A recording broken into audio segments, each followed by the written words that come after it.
يلا محل عنده حل ولا افقع وجهه، اقسم بالله افقع وجهه.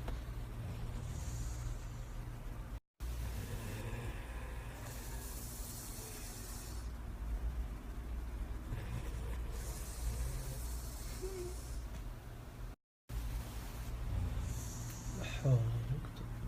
والله اني ما دخلنا